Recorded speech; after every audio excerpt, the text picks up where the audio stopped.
ATP, what's good? It's your boy Clayton Moore Rain. And yeah, we back at you guys with another one, man. I'm trying to become more consistent with this content, man. This consistency thing is kicking my ass. Got so many things going on in the personal life, but I'm really trying to focus in and be consistent in this space right here. So do us a favor, hit the like button, subscribe to the channel. This is your first time tapping into the content.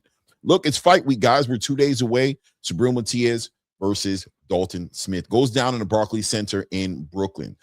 In my opinion, potential fight of the year candidate. I think we got two great opponents in the ring here. Subriel Matias, listen, man, coming off of that loss with Liam Paro, we didn't know what was going to happen with Subriel Matias. You know, he was with Eddie Hearn. At the end of that fight, he wasn't with Eddie Hearn. I don't know the inside dealings of how that deal worked out and why Subriel Matias ended up not with Eddie Hearn no more. Maybe even more importantly, separating from Coach Panda. He completely rearranged everything he had going on. But listen, he worked his way back up, got himself into a title fight with Alberto Puello, a very close contested fight. Some people believe that the fight should have went to Alberto Puello. Some people believe it would have went with Subriel Matias. That's how close fights work out, right? But regardless, a new WBC champion in Subriel Matias. And before he even walked out of that ring, Turki Al-Sheikh said, listen, we want this fight next. He brought Dalton Smith into the ring and he said, this is the fight we're going to make next. Let's get it done. Let's make it happen. We were all excited. But things changed a little bit. At some point, Turki Al-Sheikh wasn't involved in the process anymore. Subriel Matias and his team moved in a different direction and decided to offer the fight to Dalton Smith and I guess won the purse bid. Now, that's kind of hard to like wrap my mind around. Who's beating Turki Al-Sheikh in a purse bid? Regardless, however you want to look at it, whether Turki just fell back and lost interest in the fight or whether they truly just were willing to pay more money than Turki Al-Sheikh was willing to pay, either way, the fight got moved away from Turki Al-Sheikh. Subriel Matias' representation won the bid, and they're the ones putting on this fight. So this fight's happening now in the Barclays Center. Decent undercard as well. Great talent on the undercard. But they've made this a pay-per-view event. Now, guys, we've just rolled into 2026, right? And the space has become very competitive.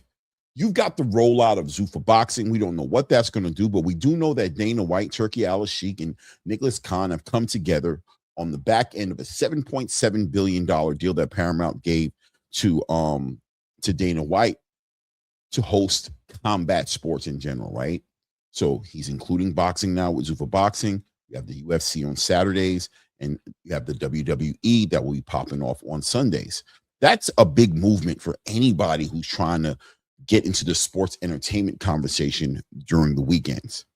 That being said, Subriel Matias and Dalton Smith deserve as many eyes. Well, fighters in general just deserve as many eyes as can be put on them in order to expand and grow the boxing fan base, right? This is what, in my personal opinion, the American boxing space is in need of. Here's the question for the community. Feel free to put it into the comment section of this video. How and at what cost does pay-per-view really benefit Subriel Matias and Dalton Smith in this fight?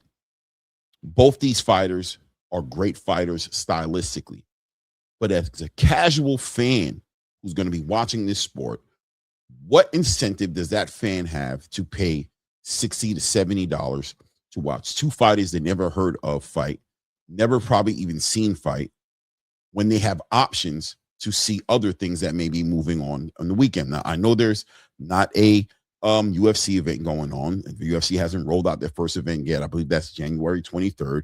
But regardless, how many pay-per-views these guys honestly think they're going to sell? Let's be honest here. The pay-per-view model is a model that used to be reserved for the biggest and the best fights that could be made, the biggest fights that were being demanded. Now it's being used as a way to legitimately supplement the most regular domestic level fights. Even though this is for a world championship, how many people are enamored with Dalton Smith's performances enough or Subriel Matias' performances enough to see them fight each other and willing to pay a pay-per-view to watch this fight? Now, I'm going to be interested on the back end of that fight to see what the numbers may be. But on the back end of even the numbers being somewhat decent, how do the up and coming fighters like Javier Herrera, right, or Keith Colon, right, fighters that are coming up in their own right, how do they benefit with a limited amount of eyes falling on them, showcasing their talents? This is an opportunity to cultivate the up and coming fighters, prospects that are turning into contenders, and give a lot of eyes an opportunity to see a lot of talent.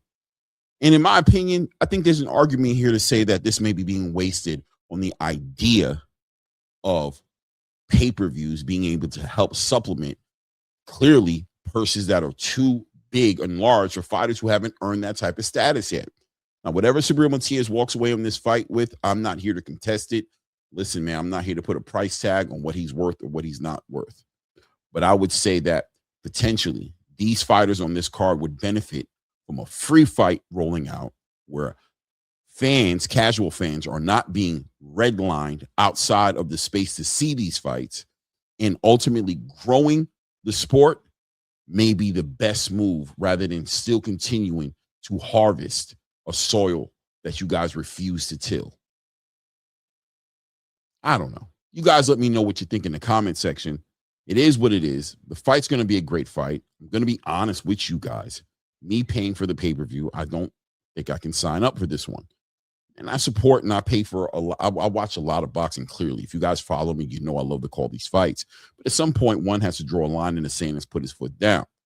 These pay-per-view models have been abused. And I think we can accredit the pay-per-view model being abused to the state of American boxing. Redlining a whole entire casual generation of fans that could have became hardcore fans, funneled and pushed them back into becoming other fans of other sports, like the UFC, for example. Pay-per-view has its place, but it used to be reserved for the biggest and the most competitive fights and the most highly demanded fights that were out there. Everything else was generally made available to the boxing space. It grew the sport and made the sport one of the biggest sports in the world. And America just hasn't been the same since every single fight card had to be deemed pay-per-view worthy. You guys let me know what you think in the comment section. Dalton Smith, Subriel Matias, pay-per-view for $60. Is that really benefiting boxing? Is that really helping the sport? So pay-per-view at what cost? Let me know what you think in the comment section. Until the next one. Guys, remember, we run it Tuesday and Thursday, about 2:30, 3 o'clock. Great panels, great co-hosts, great conversations about what's going on in the boxing space. Let's keep our eyes on the prize. We've got Ajit Kabayel also fighting and defending his interim WBC title. The heavyweight division is on the stage this weekend. Let's see what happens with that as well. Guys, hit the like button if you haven't done it. Subscribe to the channel. Until the next one, it's your boy Rain. And at this point, we're out.